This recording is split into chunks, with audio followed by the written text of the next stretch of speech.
keluko dunya balutari dunya nimbetini keluko dunya balutari Orombo faluye ma faluye ne kamenebi koke bafina ni moya musole afudu muso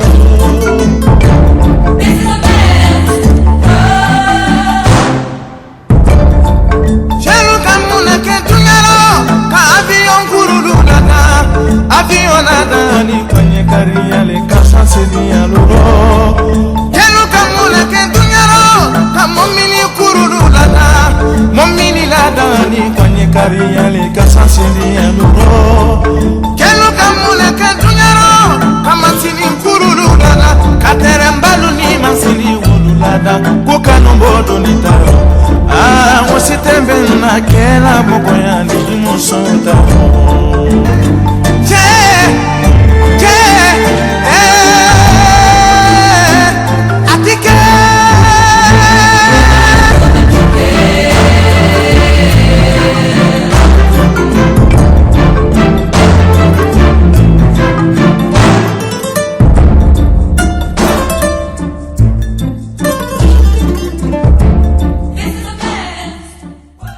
waaw li ko waral mooy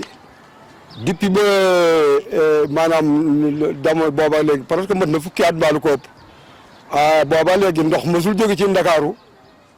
gannaaw mësul jóge ci Ndakaaru te ndox moom dañ lu fàtte yoonam ndax fii mu ngay ne gis ni fii dëkkoon nañ ko mais dafa ndox mee tax tabax yëpp yàqu bi mu yàqoo léegi ñu def ko mbalit ndax amuñu fu ñu tuure léegi moo waral lu mel nii am. mbalit mi dinaa sawar ci wax ci ndax mën naa wax ne bañ fi dëkkee ba léegi ñu ngi duñ jugti di ko xeex 2005 ba inondation ba dëkk bii ba mën mi laawee fépp ci la mbalit mi tàmbalee mel nii ndax ci la ñu bëri daw bàyyi seen i kër ñun ñii fi nekk nag macha allah xeex nañoo xeex maanaam yor moto pompe yi yëpp di dem ci biir ndox moom nga xam ne que ni kër yi nga xam ne seen borom newuñu fi pour surtout li nekk sama ginnaaw fii seeni borom dañoo dem nit ñi amuñu fu ñu sotti amul ñu yoon yu ñuy jaar di foofu la tàmbalee sotti ci biir kër yi am loolu bokk na ci li gën a yokk mbalit mi. mbalit mi ak jaaxle lañ ci am dafa ànd ak ndox mi am kër yoo xam ne fii ngi taxaw tey mooy digg quartier bi lu jafe defar la lu yomb defar la ci kaw nii nga ko laajee ni ma ko bëggee la jigéen ñi fi dëkk tey bale tey tànk ndox fii ku fi dëkk foog nga sonn ci ndox mi ak mbale mi parce que digg dëkk bi nga taxaw fii ma teen nag mooy quartier Abdou Ndiaye. mbalit mi moom wax dëgg yàlla bëri na fi lool te it mbalit mi léeg-léeg dañuy jaaxle fu ñu koy jaarale parce que fii yoon yi ubbeekuwul trop deuxièmement kenn ku nekk boo bëggee génne sa mbalit ñaar da ngay génn ba ca taliba pour seeti fa camion boo koy dugal wala nga sont ko ci kër yu eggul yi loolu nag fitna la. population bi dañuy fekk kër bi nga xam ne kër abandon la jël seeni mbalit di fa tuur ay ndox te loolu du yoon. jigéen ñi ñoo koy def parce que buñ la gisee nga dëkk ci koñ bi di def jël sa salte di ko këpp ci koñ bi keneen bu jógee fee yor mbalitam ci koñ bi lay ñëw këpp ko parce que naan ñi dëkk ci koñ bi lu ñu yor lu tilim dañ ko këpp ci koñ bi génnul waa koñ bi génnul ñu dëkk ci koñ bi. mbalit mii ñun ñoo ko fi tuural suñu bopp ñun jigéen ñi bon ak salte doong moo ñu jàpp ak bëgg lu bon ndax oto mbalit bi chaque jour day ñëw mais day yebal oto mbalit bi chaque jour day konne fii da nga gis ko yor sa mbalit au lieu nga dem sotti ko ci oto bi da nga koy teg sa buntu kër bu demee rek mën naa kaa tuur ci kii fi moo gën a jege xam nga loolu tam salte mënu koo passé. responsabilité bi elle est partagée ndax ñun ñii di wax bu ñu fekkee ne dañoo ñëw ne dañuy jindi mbalit ci biir kër yi amuñu doole bi ndax nit ñi dañ cee sotti ba fu mu nekk nii foog peel mooy mën a ñëw tibb ko jël mu dem benn ñun laa wax population ndax nit ki boo nekkee ak sa dëkkandoo ndox mi génnee ko yaa war a njëkk a aar këram xool nay def ba génne ko comme nañ daan def ca booba jéem a dugal moto pompe dindi ndox mi fexe ba moom nu muy mën a dellusiwaate ci biir këram mais bu nit ki génnee benn nga bënn sa foos mu dugg fa ñaar nga commencé tàmbali dafa sotti mbalit ndax amoo foo tuuri ñett mënutul dellu si mu nekk loo xam ne ki ne lu doy waar la mu ay risques yu doy waar yoo xam ne ki ne kenn mënu koo natt. mbedd mi nga xam ne moo jubloo autoroute bi kër yi nga xam ne moo dend fii bari fi affiché ko fi baax buñ fa tuur ndox ak barit boo waxee ñu ne alale bóor la am na bu ma janoog boo xam ne xel xalaat tuur fa mbalit ndox lañ fay tuur waaye heure bi ñuy tuur mbalit ca pegg ba wala ñu jéerlu ko ci autoroute bi day fekk mëta duma fa fekk doo xam kan la. wax dëgg yàlla indiscipline daf fi bari parce que même ñun ñii di chef de quartier yi sax dañuy bëgg dajale demoon nañ bay wut ay sareet bëgg nit ñi dajale mbalit mi ñu di ko def sareet di ko tuuri mais day jafeñ kenn ku ne bëggoo sori sa buntu kër da ngay daal di fekk tabax bu yeggul wala nga fekk mbedd moo xam ne tuuti des na fa nga sotti fa bay sa morom bu ñëwee sa bu boobaa problème lay jur. li ëpp solo rek mooy nit ñi seen éducation nañ xam li ñu war a def ñu def ko su dul loolu rek jafe-jafe lay doon.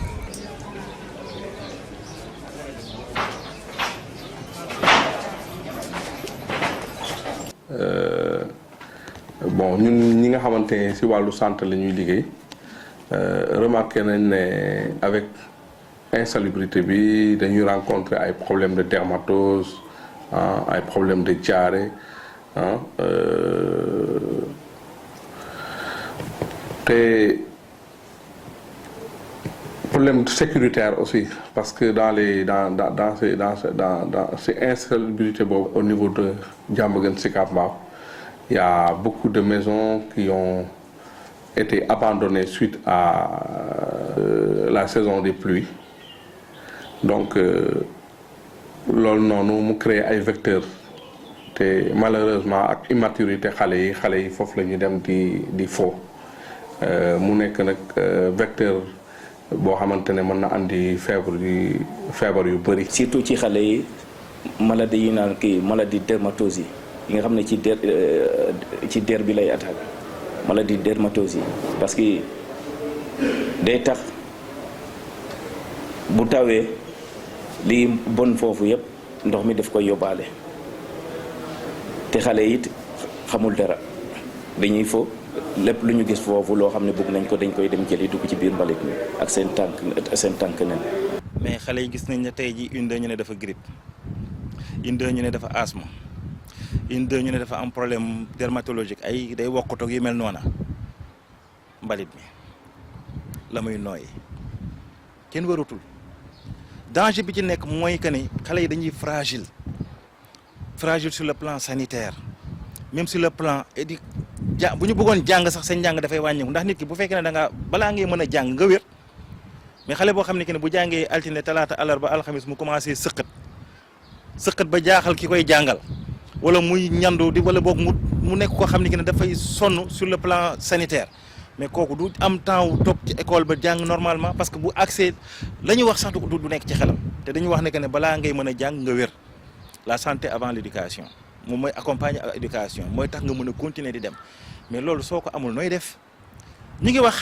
xale yi mais xale yi gis nañ leen dañuy foo ay xaj ci kii bi bëy yaa ngi ci biir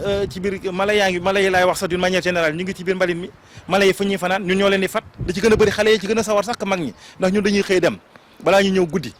mais gis nga fu 5 heures jotee 6 heures nga gis sa doom daw dàqi xar mi dàq kii bi pour mu dellu si waat ci kër gi te xar mi fa ma yendu boo ko sangee dimanche ba dimanche nga koy sang xale mi sax mën nga wax ne na raxas tànkam raxas loxoom ci mesure yi ngay jël du dëgg mais mala bi loolu doo ko def de du dëgg da nga koy bàyyi rek mu dem dugg ci gétt ga bu xëyee fajar yow yaay dugg foofu noonu di ko jox mu lekk te danger yi ci nekk buñ ko xoolee ci aviculture les techniciens de l'aviculture képp koo xam ne ki ne mi ngi yëngatu ci wàllu ginaar ci yarum ginaar kooku doo ko gis mukk mu dugg ca poulailler ba te simiwul daal yi mu soloon ndax lan microbe yi muy foraale wax ma la ñun ñi nga xam ne dañoo dëkk ak moom xale ba bu timis jotee bu yaram bi tàngee wala bu kii rek mu dem tëddi nelaw bokk ak yow néeg ba kon feebar baa ngi ci biir.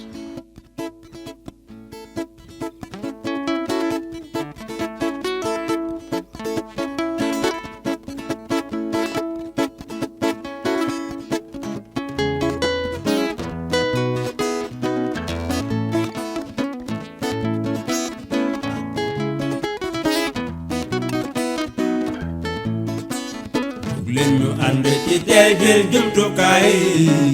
jublu ci li wër dëkkuwaay bi ñoo ko moom.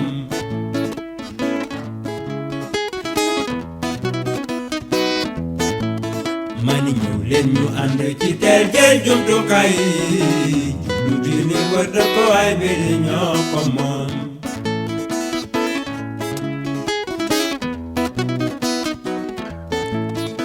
mane ku ci liggéey sam réew bul ci xool ma samba bul ci xool ma demba sa réew la yaa ko moom.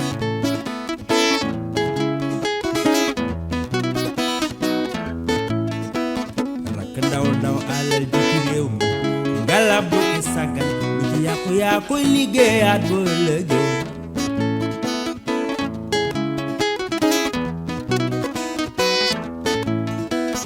sangul ci géej gi yow bu la neexee nga lal basang ci tefes gi fexlu waaye bul fa tumbale dafa ñaaw.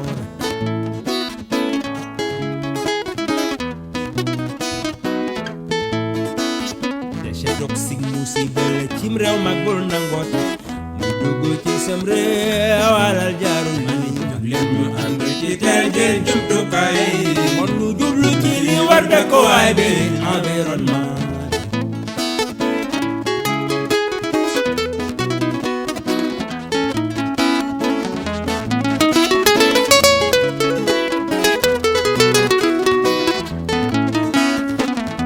man dégg naa ñu naa dunya bi lay nooye àll bi lay nooye wóor na leen.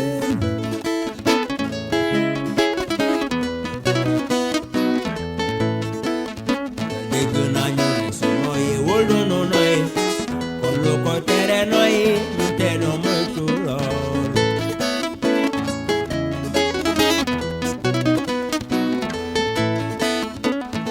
mbaa xam ngeen ne garab yi leen nooye woon na leen.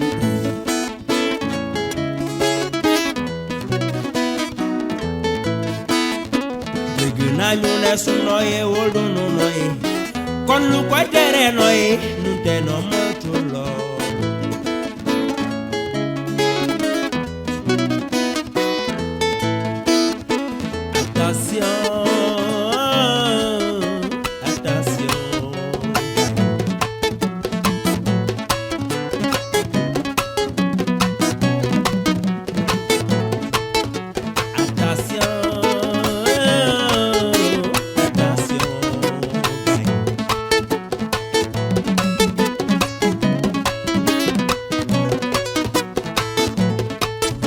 Message du ciel pour la terre,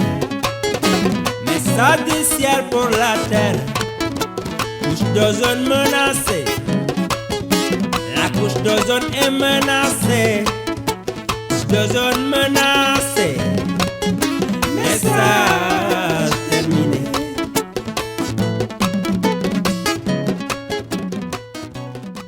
lien bi am diggante mbalit mi ak ñam yi ñuy jaay mooy xam nga mbalit mi day tax weñ yi gën a bari parce que day permettre weñ yi ñu mun fa reproduire te weñ kenn mënul wax ne fii ngay yem ce qui veut dire loolu mooy tax weñ yi dañ fay jóge di dem ci ñam yi te comme mënoo wax ne weñ yi yem leen fii moo tax képp kuy jaay ci mbir daal nga war a protéger sa ñam bi parce que weñ yi dañuy jóge fu ne di ñëw ci ñam yi te weñ moom xamoo fu mu jógee mbalit bu dee ci mbalit ma microbe am pagaay la yóbbaale bu ñëwee tegu ci kaw ñam bi tamit bàyyi fa microbe boo ko jëlee lekk ko mun na la jural feebar bu ne ça dépend ci microbe bi fa nekk. li gën a garaaw mooy fosse yi ñu vidé ci mbedd yi fosse yi ñu vidé ci mbedd yi moom loolu moo tax ñu ne toute la nappe souterraine de Dakar est polluée parce que fosse yi ñu vidé ci mbedd mi day infiltré ci biir dem ci nappe ba li gën a garaaw li ci gën a garaaw mooy boo déggee ñu ne naan fosse dañ ko tabax lépp ñu war ko dugal ci biir bu feesee jël leen oto manque ko mu yóbbu ko ONAS ñoom am nañ ñu ko traité ba nga xam ne dootul am danger mais boo ko vidé ci mbedd mi mooy jël nga microbe yi yëpp ñëw def ko ci mbedd mi microbe bi nga def ci mbedd mi mënoo wax ne fii la ñu yem weñ ñi dinañ fa jóge dem feneen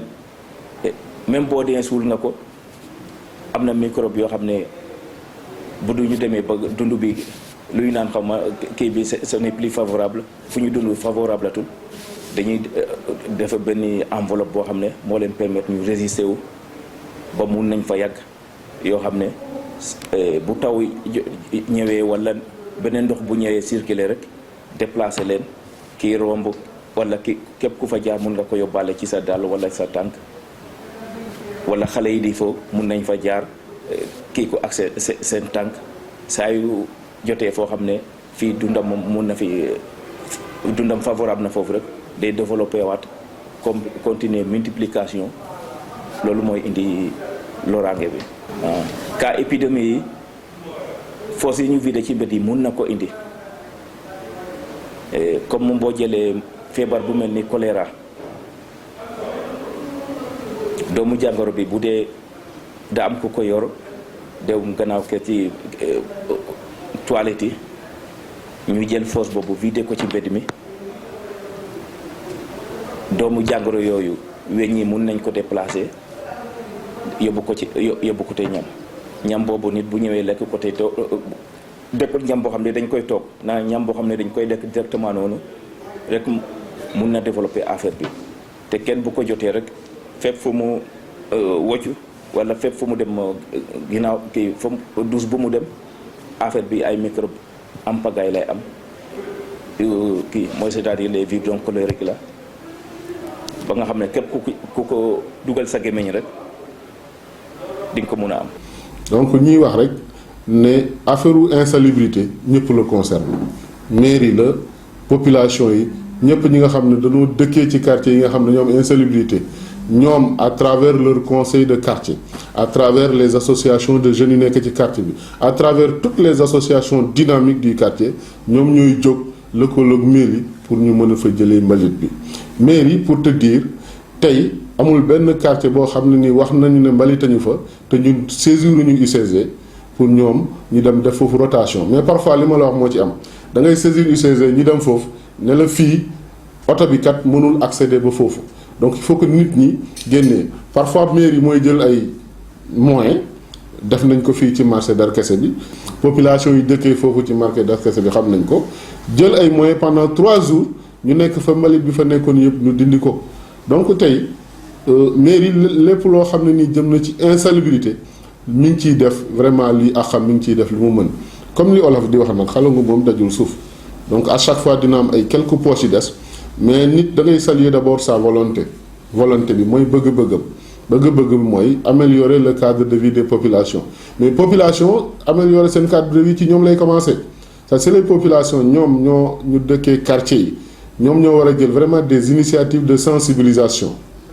pour que nit su joree mbalit di ko def foo xam ne waru ko def association yi nga xam ne ñoo nekk ci quartier yi di leen sensibiliser ne leen mbalit waruñu ko tuur fii su ngeen amee mbalit da ngeen ko génnee dem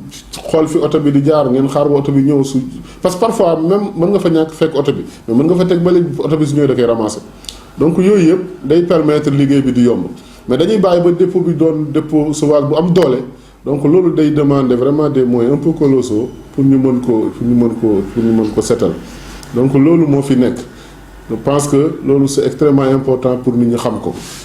xam ne aussi commune u Diamaguène Sicap Mbao c'est une commune boo xam ne officiellement 71 quartiers moo fi nekk mu am ay problèmes yu dul jeex mbalit bi problème la yeneen ay problème la donc problème yi yëpp bu ci nekk da ngay song rek li nga ci mën nga def ko muy dem ak procédure bi continuer progressivement dinañ dem ba vraiment loolu ñu mën ko song ñun ñëpp daan ko. nit ku nekk yaay sensibiliser sa bopp yaay xam ne sama buntu kër ci lim na damay xëy ma ñëw bale ko sama dëkkandoo dama koy woo na ko kaa ñu defar comprendre nga koñ bi salte na nañu booloo defar ko loolu noonu su boppam communication la boo xam ne ku ci nekk war nga ko yeewee sa bopp quoi comprendre nga bu ci des mooy ñëpp xam nañu inondation ndox muy taa kese la mais bu demee ba jaxasoo mbalit rek loolu pour man sàggante la quoi juste population bi nekkul damay dal seen kaw mais ñaax day am du lu am rek ñu ne état bi du lu am ñu ne maire defu fi dara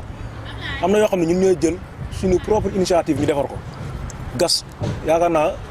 jeunesse bi mën nañ ko quoi boo dajalee fii 5 boy mën nañ la gasal mbalit bi mën nañ ko taal chaque instant bu ñu koy def bu yàggee tey yaakaar naa waa mairie bi nañ ci fekk si comprendre nga parce que bu fekkee ba yaa ngi constaté bu baax 96 la fi Daba Sy bi toog ba 2000 yaa ngi dégg diggante 2000 ba 2018 am nañ ci 3 maires te jusqu'à présent actuellement nii la mel kon léegi erreur bi kan la quoi ci population bi la parce que ñun mënuñu maire bu ñëw ñu toog di xeex ak moom mënul am quoi kon li ñuy ñaaxaat gars yi mooy population bi nañuy yeewu xam nga parce que man mii di wax ak yow inondation bu mu am fii parce que maa ngi woon ci ay 15 ans 16 ans actuellement dépassé naa les 30 ans donc kon communication bi jaarul yoon bu fekkoon jaar na yoon de kon dinañ dépassé phase bi te booy yi nga xam dañuy màgg suñu ginnaaw bu ñu ñëwee dañuy yaakaar ni lii nii la war a mel Almadies moo war a gën a baax fii te lépp pour man sa xel la rek yaay éveillé sa bopp ne fii dañ ko war a defar ñu def benn mouvement donc su ma jógee ci foofu noonu damay index jeunesse bu nekk fi tamit fii dafa bëri boo yoo xam ni koo ci woo ci liggéey day gis boppam yaakaar ni moom dara la te nit pour nga nekk dara sa gox moo la koy def. lépp lu ma waay woo ci setal defar ànd defar maa ngi ci biir maa ngi woo jigéen ñëpp nag man moom lépp lu ñu woote suba ba ngoon ji rek man jël naa samay responsabilité bopp maa ngi taxaw moom. man li ma lay wax moo ñu gën a jàppoo rek doon benn dem defar suñu quartier bi parce que moom la ñu am nit fi nga dëkk moom nga am mooy sa base nañ ko defar. conseil bi ñu jox population bi mooy nañuy dimbale seen bopp mbalit mi ñu koy denc ba oto bi camion yi jël mbalit yi ñëw ñu sotti ko foofu mu yóbbu ko foo xam ne loraange bi mun na bañ a bari wala am na koñ yoo xam ne tamit am na saret yoo xam ne ñooy ramasser mbalit mi mais bu dee dañuy def ne dañoo tayal rek wala bañ ci fere dara tax ñu koy sotti ci kii yi tamit loolu gënul parce que lu muy jur yëpp ci ñoom lay delluwaat. ku dëgër bopp ba def loolu bu ñu la jàppee yoon def lay teg daan parce que yoon lépp lu mu wax ne lii laa tere am na lu mu teg ne ku ko def lii laa lay teg xam nga maison isolée yi dañ koy considérer comme voie publique comme kër goo xam ne c'est pas habité kii clôturé wuñ ko comme voie publique lañ ko considérer dépôt d'ordures boîte publique loolu délit la loolu ci suñu wàllu liggéey délit la waaw boo xam ne amende bi mu ngi commencé de 200 000 à 2 millions wala d'un emprisonnement de 2 mois à 2 ans.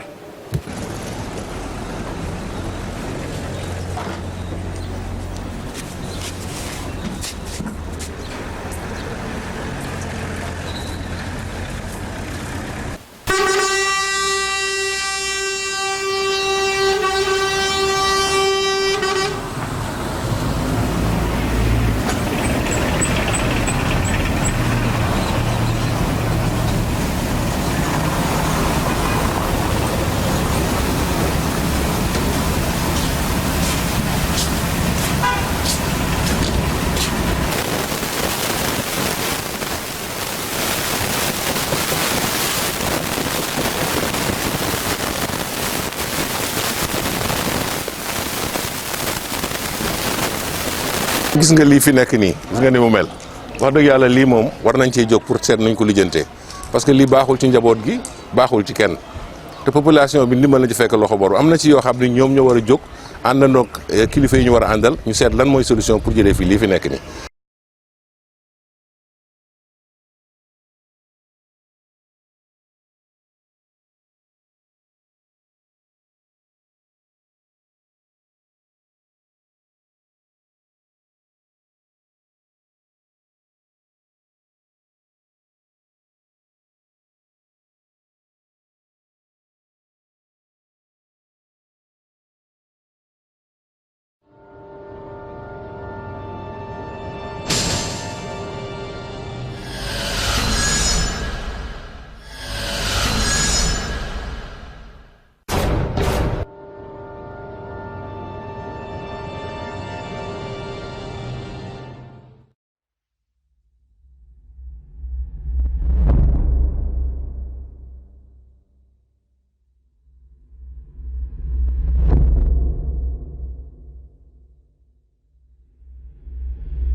man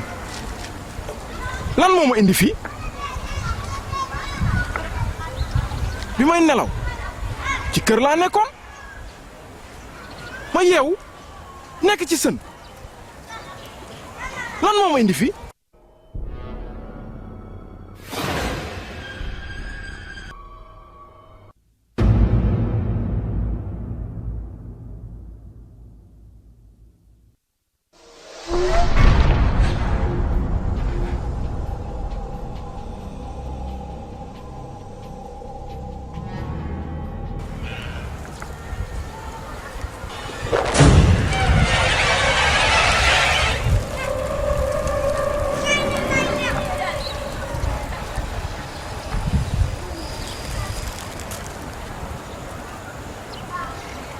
man nit ñi ñoo ma indi fii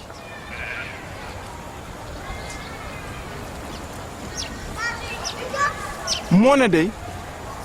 bi ñu may jënd ca marché ba lu bees tàq laa woon ñu jariñoo ma ba ma màgget ñu génn ma ci biti daldi ma sànni fii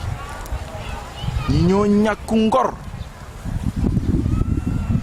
mënoon nañu ma suturaal takk ma def ma ci ay mbuus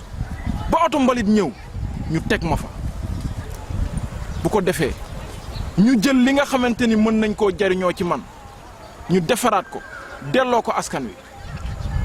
waaye defuñu ko ñu sànni ma fii daldi ma toroxalee nii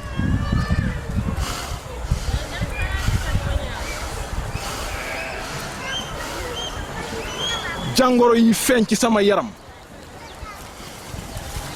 dinaa ko wàll seeni doom mu def leen ay yaram yuy tàng ay biir yuy daw yaram yuy xasan ay dënn yuy metti ba jox leen jàngoro yi sëqat su bon si lu ñu am fajoo ko di ko wàllante seen biir te du leen taxaw wér su boobaa ñuy dee par kenn kenn di dee di dee di dee ba jeex tàkk ma des fi man kese maa fi des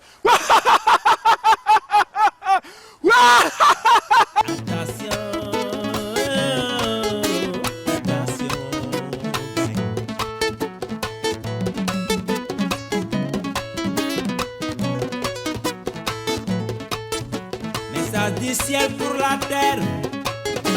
message du ciel pour la terre. Couche d'ozone menacée, la couche d'ozone est menacée. Couche d'ozone menacée, message terminé.